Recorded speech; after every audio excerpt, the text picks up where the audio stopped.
ಜೊತೆ ಜೊತೆಯಲ್ಲಿ ಪ್ರೀತಿ ಜೊತೆಯಲ್ಲಿ. ಅಪ್ಪು ಆ್ಯಕ್ಚುಲಾಗಿ ಅಪ್ಪುದು ನನಗೇನೋ ಐದರ್ ಕೊರೋನಾ ಅಥವಾ ವ್ಯಾಕ್ಸಿನೇಷನ್ ಸಮಸ್ಯೆ ಅಂತ ಅನ್ಸುತ್ತೆ.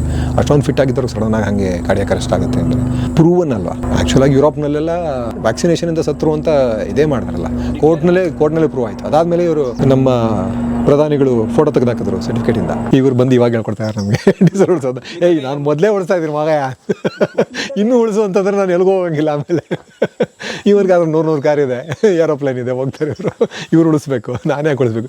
ಅದೇ ದುರಂತ ಯಾರಿಗೆ ಬಂದು ಅವರು ಹೇಳ್ತಾ ಇದ್ದಾರೆ, ಮಧ್ಯಮ ವರ್ಗದವ್ರಿಗೆ ಹೇಳ್ತಾ ಇದ್ದಾರೆ. ನಾವು ಆಗಲೇ ಉಳಿತಾಯ ಮಾಡ್ತಾ ಇದೀವಪ್ಪ, ಇರೋದ್ರಲ್ಲೇ ಜಾಸ್ತಿ ಮೈಲೇಜ್ ಇರೋ ಬೈಕ್ ತಗೋತೀವಿ. ಆ ಬೈಕು ಅಲ್ಲದೆ ನಡ್ಕೊಂಡು ಹೋಗ್ತೀವಿ ಎಷ್ಟೊಂದು ಕಡೆ, ಬಸ್ಸಲ್ಲಿ ಹೋಗ್ತೀವಿ ಎಷ್ಟೊಂದು ಕಡೆ, ಮೆಟ್ರೋಲ್ಲಿ ಹೋಗ್ತೀವಿ ಎಷ್ಟೊಂದು ಕಡೆ. ನೀವು ಅವ್ರಿಗೆ ಬಂದ್ಬಿಟ್ಟು ಇನ್ನೂ ತ್ಯಾಗ ಮಾಡಿ ಅಂತ ಹೋಗ್ಬಿಟ್ಟು ಅವ್ನು ಕೇಳೋದಲ್ಲ ಟ್ರಂಪ್ನ ದಬಾಯಿಸಿ, ಹೋಗಯ್ಯ ನಾನು ತೊಗೋತೀನಿ ರಷ್ಯಾ ಹತ್ರ ಇಲ್ಲ ಅಂತ ಹೇಳ್ಬೋದಲ್ಲ.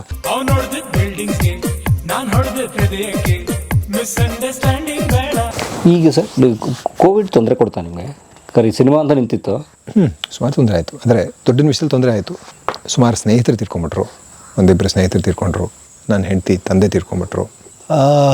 ಅದೆಲ್ಲ ದೊಡ್ಡ ಲಾಸೆ ಅಲ್ಲ, ಜನಗಳ ಜೀವ ಹೋಗಿದ್ದು ಸುಮಾರು ಜನ. ನಮ್ಮ ಮೊನ್ನೆ ನನ್ನ ಹೆಂಡತಿ ಕೇಳ್ತದೆ SPB ತೀರ್ಕೋಬಾರ್ದಾಗಿತ್ತು.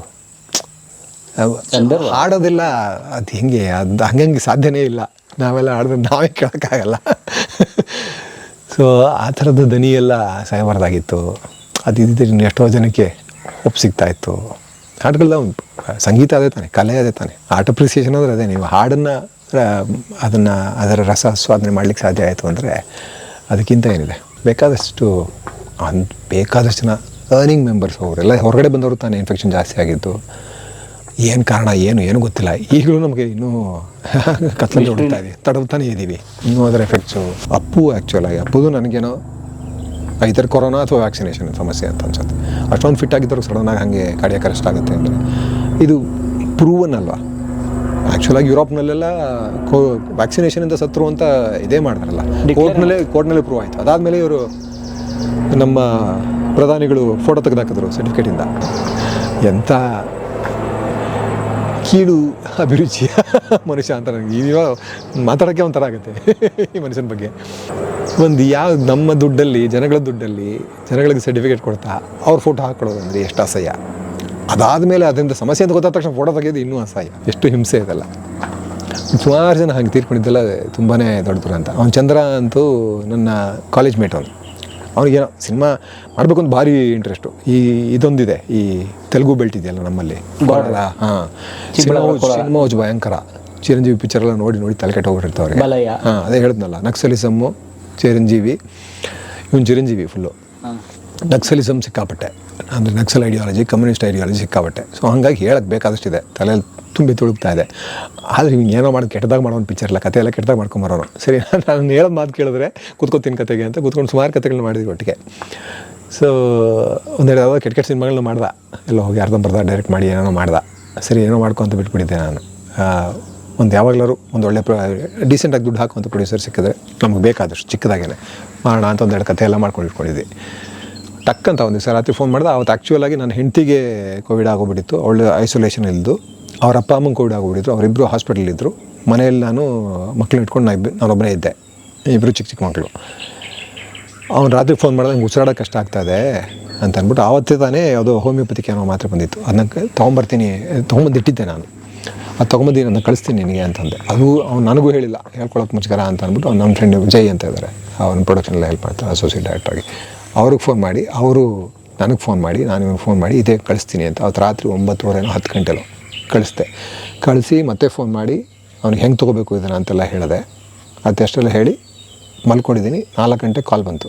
ಗೊತ್ತಾಗೋಯ್ತು ನನಗೆ. 4 ಗಂಟೆಗೆಲ್ಲ ಕಾಲ್ ಬಂದಾಗಲೇ ನನಗೆ ಎತ್ತಕ್ಕೆ ಭಯ. ಆಗೆಲ್ಲ ಅಂತೂ ನನ್ನ ಫ್ರೆಂಡ್ ಹೇಳ್ತಾನೆ, ಅವನು ಅಪೋಲೋಲಿ ಎಮರ್ಜೆನ್ಸಿ ಹೆಡ್,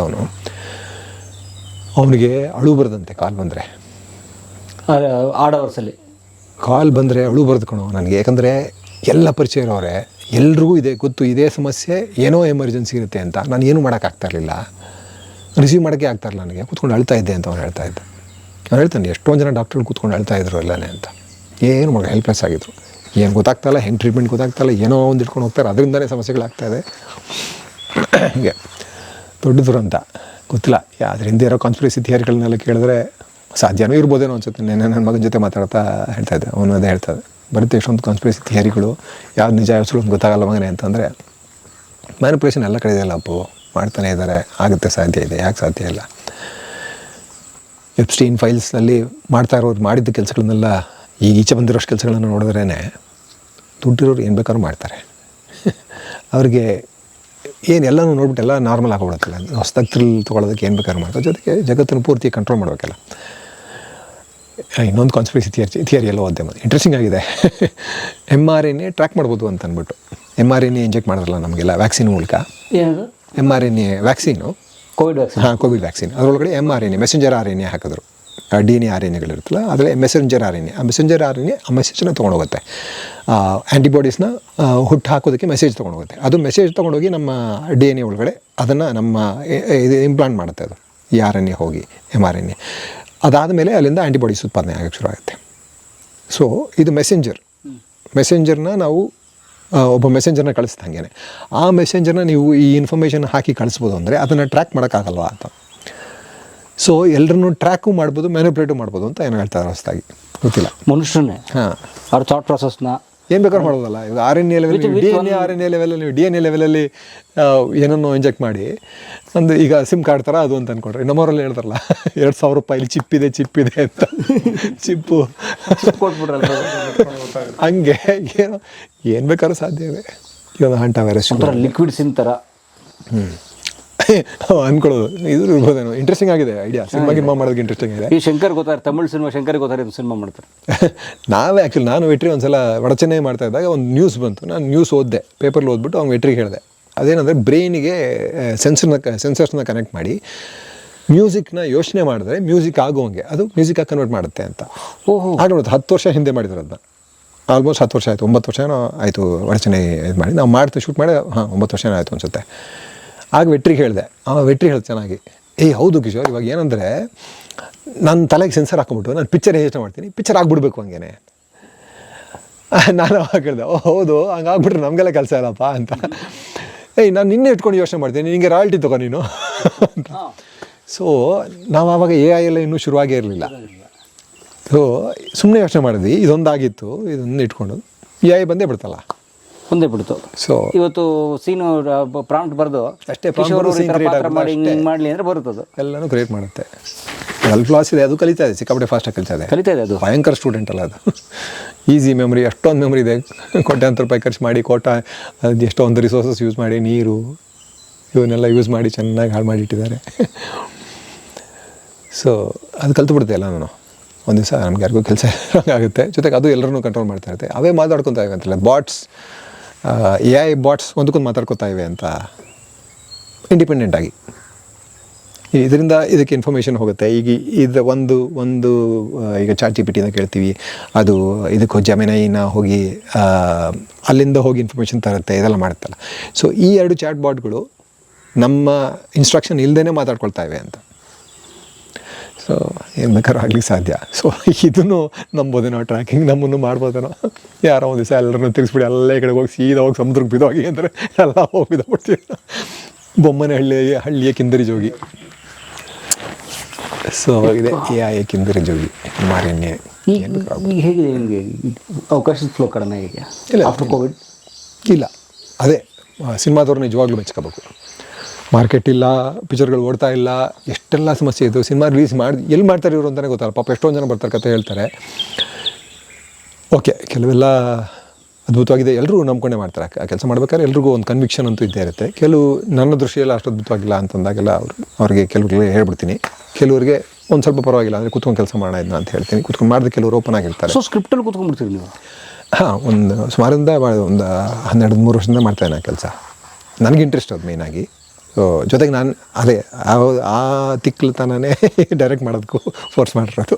ಅಲ್ಲಿಂದ ಮಾಡ್ಕೊಂಬಂದು ಈ ಹೇಳೋದಕ್ಕೆ ಸಾಧ್ಯ ಆಗುತ್ತಲ್ಲ ಅಲ್ಲಿ. ಜೊತೆಗೆ ಅದು ಸಿಕ್ಕಾಪಟ್ಟೆ ಹಿಂಸೆನೂ ಕೂಡ. ಯಾಕಂದರೆ ಅದನ್ನು ಅಷ್ಟು ಜನ ಕನ್ವಿನ್ಸ್ ಮಾಡಬೇಕಲ್ಲ. ನಾನೇ ಡೈರೆಕ್ಟ್ ಮಾಡೋದಾದರೆ ನಾನು ಯಾರನ್ನೂ ಕನ್ವಿನ್ಸ್ ಮಾಡೋದು ಬೇಕಾಗಿಲ್ಲ. ನನ್ನ ಆ್ಯಕ್ಟರ್ಗಳನ್ನ ಕನ್ವಿನ್ಸ್ ಮಾಡಿದ್ರೆ ಸಾಕು. ನಾವೇ ಪ್ರೊಡ್ಯೂಸ್ ಮಾಡ್ಕೊಂಡ್ರೆ ಪ್ರೊಡ್ಯೂಸರ್ನೂ ಕನ್ವಿನ್ಸ್ ಮಾಡೋಂಗಿಲ್ಲ. ಬಟ್ ಒಂದು ಸ್ವಲ್ಪ ಹ್ಯುಮಿಲಿಟಿನೂ ಕಲಿಸುತ್ತೆ. ಒಂದು ಸ್ವಲ್ಪ ನೆಲದಲ್ಲೇ ಎಗರದೇ ಇರೋಂಗೆ ಎಲ್ಲರ ಜೊತೆ ಅಡ್ಜಸ್ಟ್ ಮಾಡ್ಕೊಂಡು ಬದುಕೋಂಗೆ ಕಲಿಸ್ಕೊಡುತ್ತೆ. It's interesting. ಈ ಅರ್ಧಂಬರ್ಧ ಆಗಿರೋ ಸ್ಕ್ರಿಪ್ಟ್ಗಳನ್ನ ಪೂರ್ತಿ ಮಾಡೋದು, ಅರ್ಧಂಬರ್ಧ ಆಗಿರೋ ಸಿನಿಮಾಗಳನ್ನ ಬೇರೆ ಶೇಪಿಗೆ ತರೋದು ಎಲ್ಲ ಭಾರಿ ಇಂಟ್ರೆಸ್ಟಿಂಗ್ ಕೆಲಸ ಅನ್ಸುತ್ತೆ ನನಗೆ. ಮ್ಯೂಸಿಕ್ ಮಾಡ್ತಾ ಅಂತೂ ಮೊನ್ನೆ ಆ ಸಿನಿಮಾ ಹೇಳಿದ್ನಲ್ಲ, ಇನ್ನೊಂದು ಸಿನಿಮಾ ಬ್ಲ್ಯಾಕ್ ಆ್ಯಂಡ್ ವೈಟ್ ಒಂದು ಸಿನಿಮಾ ಮಾಡಿದ್ವಿ BMW ಅಂತ. ಅದು ಮ್ಯೂಸಿಕ್ ಮಾಡ್ತಾ ಅಂತೂ ಭಾರಿ ಖುಷಿಪಟ್ಟೆ ನಾನು, ಸಖತ್ತಾಗಿತ್ತು. ಮ್ಯೂಸಿಕ್ ಮೂಲಕ ಹೆಂಗೆ ನಾವು ಆ್ಯಕ್ಚುಲಾಗಿ ಉದ್ದೇಶ ಬೇರೆ ಇತ್ತು, ಅವನು ಆ್ಯಕ್ಚುಲಿ ಬೇರೆ ಏನೋ ಮಾಡ್ಬಿಟ್ಟು ಹೋಗ್ಬಿಟ್ಟಿದ್ದ, ತೀರಾ ಒಂಥರ ತುಂಬ ಕ್ರೂಯಲ್ ಆಗಿತ್ತು. ನನಗೆ ಹಂಗೆ ಬೇಕಾಗಿರಲಿಲ್ಲ ಅದನ್ನು ಸ್ವಲ್ಪ ಟೋನ್ ಡೌನ್ ಮಾಡಬೇಕಾಗಿತ್ತು. ಜೊತೆಗೆ ಅದರ ಒಂದು ಸ್ವಲ್ಪ ಎಲಿಮೆಂಟ್ ಆಫ್ ಫನ್ ಆ್ಯಡ್ ಮಾಡಬೇಕಾಯಿತು. ಆ ಕ್ರೌರ್ಯ ಥರ ಕಾಣಿಸ್ಬಾರ್ದು ಹಂಗೆ ಮಾಡಬೇಕಾಯಿತು. ಮ್ಯೂಸಿಕಲ್ ಅದನ್ನ ಮಾಡೋಕ್ಕಾಯಿತು. ಸಿನಿಮಾ ಎಲ್ಲ ಮಾಡ್ಕೊಂಡೋಗಿ ಮ್ಯೂಸಿಕಲ್ ಟೋನ್ ಚೇಂಜ್ ಮಾಡ್ತಿದ್ದಂಗೆ ಇದ್ದಕ್ಕಿದ್ದಂಗೆ ಅವನ ಬಗ್ಗೆ ಒಂಥರ ಅಯ್ಯೋ ಪಾಪ ಅನ್ಸೋ ಲೆವೆಲ್ಗೆ ಶುರು ಆಯಿತು. ಅದನ್ನ ಅವ್ನು ಆ ಕ್ಯಾರೆಕ್ಟರ್ ನೋಡಿದ್ರೆ ವಾಕರ್ಗೆ ಬರುವಂಥ ಕ್ಯಾರೆಕ್ಟ್ರು, ಅವನ ಬಗ್ಗೆ ಪಾಪ ಅವನು ಮೂಡನ್ನ ನಾವು ಜನ್ರೇಟ್ ಮಾಡೋಕ್ಕಾಯ್ತು ಮ್ಯೂಸಿಕ್ ಮೂಲಕ. ಮಜಾ ಇತ್ತು ಅದು. ಸೊ ಇವೆಲ್ಲ ಈ ಥರದ ತಿಕ್ಳುಗಳು ಸಿಗಾಕೊಂಬಿಟ್ಟು ಕಥೆಯಲ್ಲಿ ಕೂತ್ಕೊಂಡು ನಮ್ಮ ಇರೋ ಐಡಿಯಾ ಜಿಪಿಎಲ್ ಅದಿಲ್ಲ ತಂದು ಹಾಕೋದು. ಸಂಗೀತ ಭಟ್ ಇದ್ದಾರಲ್ಲ, ಸಂಗೀತ ಭಟ್ ಜೊತೆ ಅವ್ರ ಹಸ್ಬೆಂಡು ಒಂದು ಟ್ರೈಲರು ಮಾಡಿದ್ವಿ ಅದನ್ನ, ಟ್ರಾನ್ಸ್ಜೆಂಡರ್ನ ಒಂದು ಕಥೆ, ಸಖತ್ತಾಗಿತ್ತು ಕಥೆ. ಅದನ್ನ ಡಿಸ್ಕಸ್ ಮಾಡಿ ಅಂತಂದೆ. ಪಾಪ ಅವರು ಗೊತ್ತಿಲ್ಲ ಹ್ಞೂ ಅಂದರು. ಗೊತ್ತಿತ್ತು ಹಾಗೆ. ಆಮೇಲೆ ಶುರು ಮಾಡಿದೆ ನಾನು, ಇದು ಮಾಡೋಣ ಸೊ ಇದೊಂದಷ್ಟು ತೊಗೊಂಬೋಣ ಅಂತ. ಅವ್ರು ನನಗೆ ಯಾವಾಗಲೂ ಅಪ್ಪ ನಿನ್ನ ಪಾಲಿಟಿಕ್ಸು ನಿನ್ನ ಐಡಿಯಾಲಜಿಯಲ್ಲಿ ತೊಗೊಂಬರ್ಬೇಡ ದಯವಿಟ್ಟು, ಅದೊಂದು ಸ್ವಲ್ಪ ಆಚೆ ಇಡು ಅಂತ. ಪಾಲಿಟಿಕ್ಸ್ ಐಡಿಯಾಲಜಿ ಇಲ್ಲದೆ ಸಿನಿಮಾ ಹೆಂಗೆ ಅಂತ ನಾನು, ಇದು ನಮ್ಮ ಎಕ್ಸ್ಪ್ರೆಷನ್ ಅಲ್ವಾ. ಸೊ ಸಮಾಜಕ್ಕೋಸ್ಕರ ಮಾಡಬೇಕಾದ್ರೆ ಸಮಾಜದಲ್ಲಿರೋದು ಎಲ್ಲನೂ ಒಳಗಡೆ ಬರಬೇಕಲ್ವ ಅಂತ ನಾನು. ಸೊ ಈ ಥರದ ಹುಚ್ಚುತನಗಳೆಲ್ಲ ತಗೊಂಡು ಸ್ಕ್ರಿಪ್ಟ್ ಹಾಕುವಂಥ ಕೆಲಸ. ಅಂದರೆ ಅವರ ಐಡಿಯಾನೂ ಅದೇ ಮುಖ್ಯವಾಗಿರುತ್ತೆ. ಆ್ಯಕ್ಚುಲಾಗಿ ಅವ್ರು ಏನು ತೊಗೊಂಡಿರ್ತಾರೋ ಮೂಲ ಸ್ಕೆಲಿಟನ್ ಅದೇ ಇರುತ್ತೆ. ಅದಕ್ಕೆ ಹಿಂಗೆ ಬಣ್ಣಗಳನ್ನು ಸೇರಿಸೋದು ಭಾರಿ ಇಂಟ್ರೆಸ್ಟಿಂಗ್ ಆದ ಕೆಲಸ ನನಗೆ. ಆಮೇಲೆ ಕೂತ್ಕೊಂಡು ನೋಡಿದಾಗ ಖುಷಿ ಆಗುತ್ತೆ. ಆದರೆ ಆನ್ಸ್ಕ್ರೀನ್ ಅವರು ಅದನ್ನ ತರ್ತಾರೆ ಇಲ್ಲ ಗೊತ್ತಿಲ್ಲ. ಅದು ಅವರ ಕ್ರಿಯೇಟಿವ್ ಎಕ್ಸ್ಪ್ರೆಷನ್. ಜೊತೆಗೆ ಅವ್ರ ಲಿಬರ್ಟಿಯಲ್ಲಿ ಕೊಡಲೇಬೇಕಲ್ಲ, ನಾವು ಎಲ್ಲದಕ್ಕೂ ಕೈ ಹಾಕೋಕ್ಕಾಗಲ್ಲ. ಆವಾಗ ಅದೇ ಆ ಅಸಮಾಧಾನಗಳು ಬರುತ್ತೆ.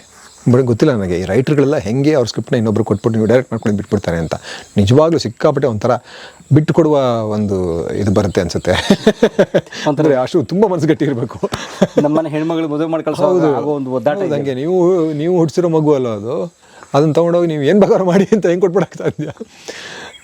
ಬಟ್ ನಿಜವಾಗ್ಲೂ ತೇಜಸ್ವಿ ಎಲ್ಲ ಹೇಳೋರಲ್ಲ, ನಾನು ಕತೆ ಅಷ್ಟೇ ಬಿಡ್ತಿದ್ದೀನಿ, ನೀವು ಸಿನಿಮಾ ಏನು ಬೇಕಾದ್ರೂ ಮಾಡಬೇಕು ಅಂತ, ನೀವು ಏನು ಬೇಕಾದ್ರೂ ಮಾಡ್ಬೋದು ಅದನ್ನ ಅಂತ.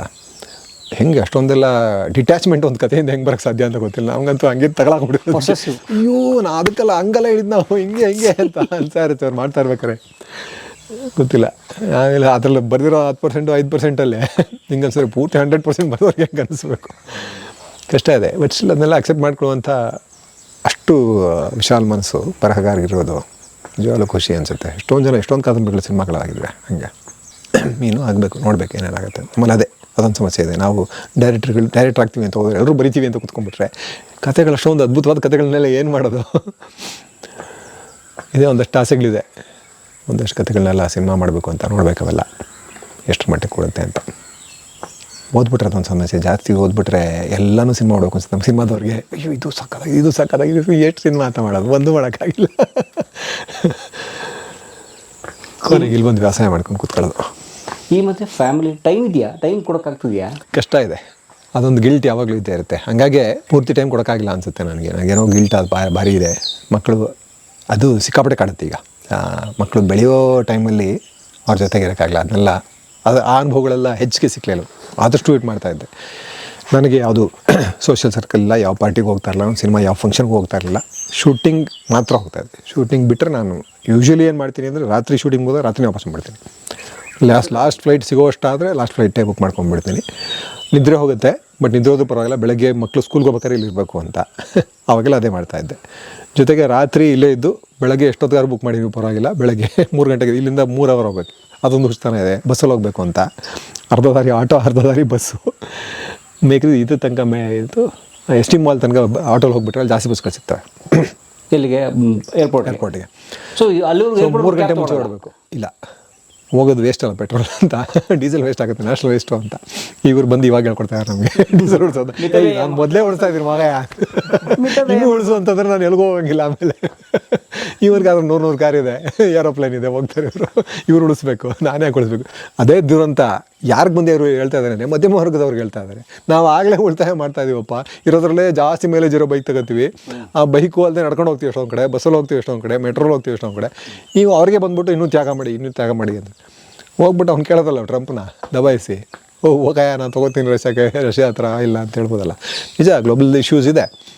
ಬಟ್ ಅದು ಇವ್ರು ಮಾತ್ರ ಅನ್ವಯಿಸಲ್ಲ, ಇವ್ರು ಮಾತ್ರ ಎಲ್ಲೂ ಏನೂ ಮಾಡಲ್ಲ, ಜೊತೆಗೆ ಇವರೇ ಕಾರಣ ಅದಕ್ಕೆ, ಅದನ್ನು ಒಪ್ಕೊಳ್ಳಲ್ಲ, ಎಲ್ಲ ನಮ್ಮ ತಲೆ ಮೇಲೆ ಹಾಕ್ಬಿಟ್ಟು ಕೊನೆಗೆ ಅದನ್ನ ದೇಶಭಕ್ತಿ ಅನ್ಬಿಡ್ತಾರೆ. ನಾನು ಅದು ಮಾಡಲ್ಲ ಅಂದರೆ ನಾನು ದೇಶದ್ರೋಹಿ. ಈಗ ನಾನು ಕಾರ್ ಎತ್ಕೊಂಡು ಹೋಗ್ಬಿಟ್ರೆ ದೇಶದ್ರೋಹಿ, ನಾನು ಈಗ ಮೈಲೇಜ್ ಇಲ್ದಿರೋ ಬೈಕ್ ತೊಗೊಂಡ್ರೆ ದೇಶದ್ರೋಹಿ ಈಗ ಹಿಂಗೆ. ಸೊ ಹಾಗಾಗಿ ರಾತ್ರಿ ಹೊತ್ತಾದರೆ ಅದೇ ಅರ್ಧದಾರಿವರೆಗೂ ಆಟೋ, ಅಲ್ಲಿಂದ ಅಲ್ಲ ಬಸ್ಸು, ಅದು ಏರ್ಪೋರ್ಟ್ ಬಸ್ಸು. ಏರ್ಪೋರ್ಟ್ ಬಸ್ ಇಲ್ಲೇ ಸಿಕ್ಕರೆ ಇಲ್ಲೇ ಹೇಳ್ಬಿಡ್ಬೋದು. ಬಟ್ ಅದು ಅರ್ಧ ಗಂಟೆಗೆ ಒಂದೇ ಇರೋದ್ರಿಂದ ಹೊರಡೋ ಟೈಮ್ನೆಲ್ಲ ಪ್ಲಾನ್ ಮೊದಲು ಮಧ್ಯದಲ್ಲಿ ಒಂದಷ್ಟು ಮಾಡ್ತಾ ಇದ್ದೆ. ತುಂಬ ಕನ್ವೀನಿಯೆಂಟ್ ಅಲ್ಲ ಅದು. ಆಟೋಲ್ಲಿ ಹೋದರೆ ಒಂದು ಲೆವೆಲ್ಗೆ ಆಟೋದವ್ರಿಗೂ ಆಗುತ್ತಲ್ಲ, ಆಟೋದವ್ರಿಗೂ ಇನ್ಕಮ್ ಆಗಬೇಕಲ್ಲ. ಸೊ ಆಟೋದವ್ರು ನಮ್ಮ ಆಡಿಯನ್ಸ್ ಬೇರೆ ಅಲ್ವಾ, ಪರ್ಸ್ನಲ್ ಸಂಬಂಧ ಇದೆ. ಮೋದಿ ಹೇಳ್ದಂಗೆ ಉನ್ಕೆ ಸಾಥ್ ಮೇರಾ ಬಹುತ್ ದಿನೋ ಕಾ ನಾತಾ ಅಂತ ನಮ್ಮದು 20 ವರ್ಷದ ಸಂಬಂಧ ಇದೆ ಪಿಕ್ಚರ್. ಸಿನಿಮಾ ನೋಡೋದು ಅವರೇ ಫಸ್ಟ್ ಬಂದು.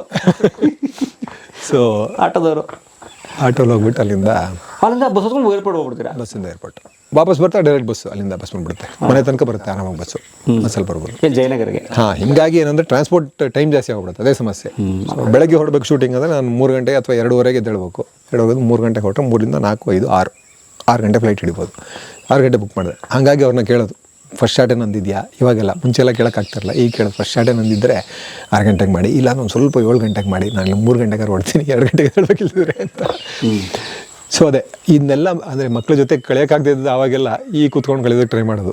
ಈಗ ಅವ್ರು ಈಚೆಗೆ ಬರೋಲ್ಲ, ರೂಮಿಂದ ಬರ್ತಾರೆ ಅಂತ ಕಾಯ್ಕೊಂಡು ಕೂತಿರೋದು ಮನೆಯಲ್ಲಿ. ಅವ್ರು ಯಾವಾಗ ಬರೋದು ತಿಂಡಿ ತಿನ್ನೋ ಬರ್ತಾರೆ, 1-2 ನಿಮಿಷ ಮಾತಾಡ್ತಾನೆ ಇವ್ನು ಚಿಕ್ಕವನು.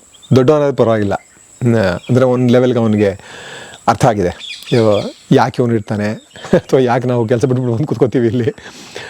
ಅವನಿಗೆ ರಜಾ ಇದ್ದಾಗ ಆದಷ್ಟು ಕೆಲಸ ತೊಗೊಳ್ದೇ ಟ್ರೈ ಮಾಡೋದು, ಇವೆಲ್ಲ ಮಾಡೋದು. ಬಟ್ ಎಲ್ಲಿ ದುಡ್ಡು ಬೇಕು ಅಂತ ಹೋಗಲೇಬೇಕು.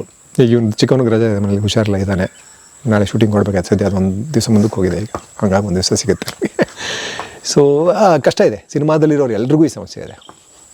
ಹೊತ್ತು ಗೊತ್ತಿಲ್ಲದಿರೋ ಸಿನಿಮಾ, ರಾತ್ರಿ ಶೂಟ್ ಮಾಡ್ತೀವಿ, ಯಾಗಲೂ ಮಾಡ್ತೀವಿ, ಔಟ್ಡೋರ್ ಅಂತ ಹೋಗ್ಬಿಟ್ರೆ ಬರೋಕ್ಕೆ ಆಗಲ್ಲ. ಸೊ ಮಕ್ಕಳು ಬೆಳೆಯುವಾಗ ಪೂರ್ತಿ ಜೊತೆಗೆ ಇರೋಕ್ಕಾಗೋದಿಲ್ಲ. ಇರೋಕ್ಕಾದಷ್ಟು ಪ್ರಯತ್ನ ಪಟ್ಟಿದ್ದೀನಿ ನಾನು. ಜೊತೆಗೆ ಬೇರೆ ನನಗೆ ಬೇರೆ ಯಾವ ಆ್ಯಕ್ಟಿವಿಟಿನೂ ಇಲ್ಲ. ತೋಟ ಅಷ್ಟೇ ಇದ್ದಿದ್ದು ಆವಾಗ. ತೋಟ ತೊಗೊಂಡ್ಮೇಲೆ ತೋಟಕ್ಕೂ ಯಾವಾಗ ಬರ್ತಾಯಿದ್ದೆ ಅಂದರೆ ಮಕ್ಕಳು ಸ್ಕೂಲ್ಗೆ ಹೋದಾಗ ಮಾತ್ರ ಬರ್ತಾಯಿದ್ದೆ. ಅಂದರೆ ಅವ್ರನ್ನ ಬೆಳಗ್ಗೆ 7:30 ಹೊರಟ್ಬಿಡ್ತಾರೆ ಅವರು, ಅಲ್ಲಿ ಸ್ಕೂಲ್ ಬಸ್ ಬರ್ತಲ್ಲ, 7:30 ಹಂಗೆ ಹೊರಟ್ಬಿಟ್ಟು ಹಂಗೆ ಅಲ್ಲಿಂದನೇ ಬೈಕ್ ಎತ್ಕೊಂಡು ಟ್ರೈನ್ ಅಂತ ಹೊರಟು ಬಂದ್ಬಿಡೋದು. ಇಲ್ಲಿ ಬಂದು ನಾಯಿ ಥರ ಸುತ್ತಾ. ನೀವು ಮೇಡಮ್ ಇಬ್ಬರು ಅವರು? ಇಲ್ಲ, ಒಬ್ಬನೇ. ಫಸ್ಟ್ ಅವಳಿಗೆ ಕೋಪನೇ ಬರೋದು ನಾನು, ತೋಟ ಅಂತಂದರೆ ನನ್ನ ಮಗ ಮನೆ ಕಟ್ಟೋದು ಬಿಟ್ಬಿಟ್ಟು ತೋಟಕ್ಕೆ ಹೋಗಿದ್ದಾನೆ ಅಂತ. ಈಗ ಅವಳೇ ಜಾಸ್ತಿ ಬರ್ತಾಳೆ. ಈಗ ನಾನು ಮನೇಲೇ ಕೂತಿರ್ತೀನಿ, ಹುಡುಗರು ಬಂದರೆ ಅವಳಲ್ಲಿ ತಿರ್ತಾ ಇರ್ತಾಳೆ, ನಾನು ಕೂತ್ಕೊಂಡಿರ್ತೀನಿ. ಸೊ ದಟ್ ಅಟ್ಲೀಸ್ಟ್ 1-2 ನಿಮಿಷ ಬಂದು ಹೋಗ್ತಾರಲ್ಲ, ಅವಾಗಲಾರು ಒಂದಷ್ಟು ಮಾತಾಡ್ಸ್ಕೊಳ್ಳೋಣ. ಅದು ಹಂಸಲೇಖ ಅವ್ರು ಹಾಡಿದಿಲ್ಲ, ನೆನಪಿರಲಿ, ಒಳ್ಳೆ ಕ್ಷಣಗಳ ಕೂಡಿಡಬೇಕು ಅಂತ. ಹಾಗೆ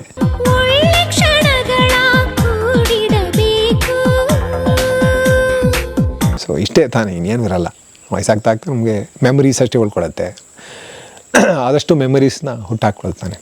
ಅದನ್ನು ಎಲ್ಲರೂ ಮಾಡ್ಬೋದು ಆ್ಯಕ್ಚುಲಾಗಿ, ಎಲ್ಲ ಸಂತೋಷವಾದ ಮೆಮೊರೀಸ್ನ ಹುಟ್ಟಾಕ್ಬೋದು. ಯಾಕೆ ಈ ಧರ್ಮದ ರಾಜಕಾರಣ ಹಿಡ್ಕೊಂಡು ಇನ್ನೊಬ್ಬರ ಬಗ್ಗೆ ದ್ವೇಷ ಪಟ್ಕೊಂಡು ಯಾಕೆ ಮಾಡ್ತಾಯಿದ್ದಾರೆ ಅಂತ ಅರ್ಥ ಆಗಲ್ಲ. ಆರಾಮಾಗಿರ್ಬೋದು, ಎಷ್ಟು ಖುಷಿಯಾಗಿರ್ಬೋದು. ಎಷ್ಟು ರಿಚ್ ನಾಡು ನಮ್ಮದು. ಸ್ವಲ್ಪ ಸೆನ್ಸಿಬಲ್ ಆಗಿದ್ದು, ಸ್ವಲ್ಪ ಸಿವಿಲೈಸ್ಡ್ ಆಗಿದ್ದರೆ ನಾವು ನಮ್ಮ ಸಿಟಿಗಳೆಲ್ಲನೂ ಬದಲಾಯಿಸ್ಬಿಡ್ಬೋದು.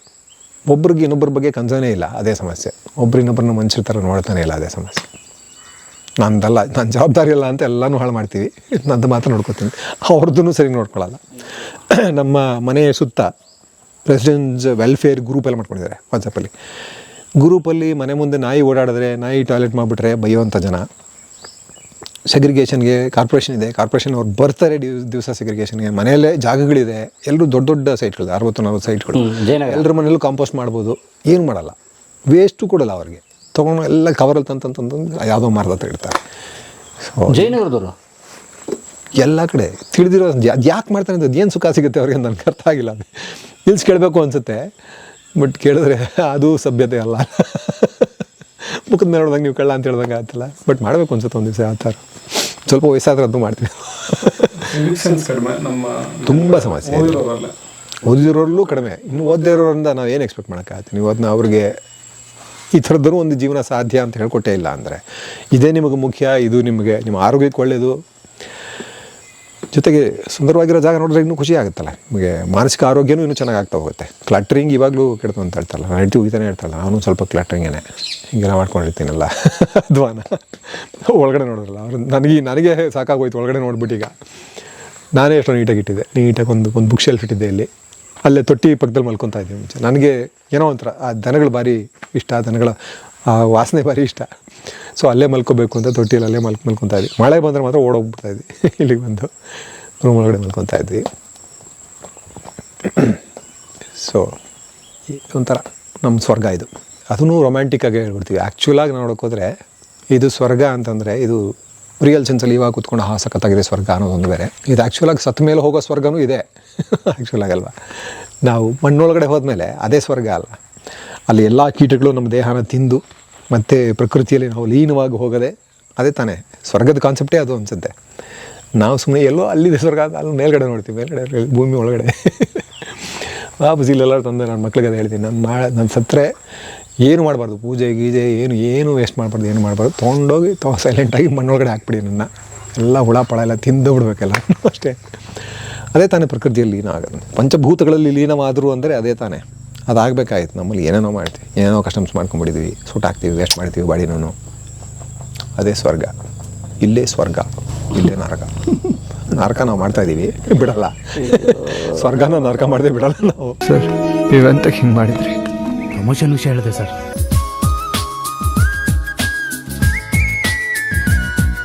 ವಿಚಾರಗಳನ್ನು ಕೆಣಕುವಂಥ, ಪ್ರಭುತ್ವದ ವಿಚಾರಗಳನ್ನು ಮಂಡಿಸುವಂಥ ಜೊತೆಗೆ ಸುಮಾರು ಇನ್ಫಾರ್ಮೇಶನ್ ಯಾರು ಜನಗಳಿಗೆ ತಿಳಿಸೋದಕ್ಕೆ ಪ್ರಯತ್ನ ಪಡದೇ ಇರುವಂಥ ಸುಮಾರು ಇನ್ಫಾರ್ಮೇಶನ್ ನಾನು ಕಲಾ ಮಾಧ್ಯಮದಲ್ಲಿ ನೋಡಿದ್ದೀನಿ. ಹೊಸ ಜ್ಞಾನ ತಿಳಿಬೇಕು ಅಂತಂದ್ರೆ ಕಲಾ ಮಾಧ್ಯಮ ಚಾನೆಲ್ನ ಸಬ್ಸ್ಕ್ರೈಬ್ ಮಾಡಿ, ಬೆಲ್ ಐಕಾನ್ ಒತ್ತಿ. ಈ ವಿಡಿಯೋ ನೋಡಿದ್ದಕ್ಕೆ ನಿಮಗೆ ತುಂಬಾ ಧನ್ಯವಾದಗಳು.